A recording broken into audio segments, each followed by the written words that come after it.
В первую очередь хочу поздравить коллег, поблагодарить за ту работу, которая проведена. Каждый из нас прекрасно понимает цена спасенной жизни, и мы очень давно ждали создания таких условий в Абхазии, когда мы могли бы оперативно принять решение по экстренной госпитализации.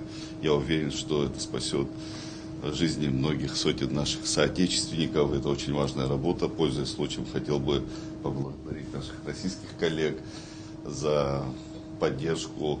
Безусловно, не могу сказать и слова благодарности Сергею Владимировичу Кириенко, когда мы вышли с предложением, с просьбой оказать поддержку по ангиографу, по очень дорогостоящему аппарату, который мы давно мечтали, как говорится, реализовать и иметь в нашей республиканской больнице.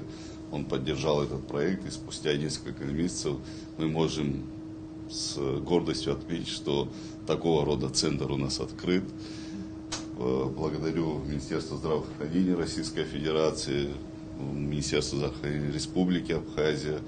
Мы в этом году на создание этих условий незапланированных бюджетных средств направили порядка более чем 70 миллионов, понимая, что это очень важный проект, который мы реализовываем.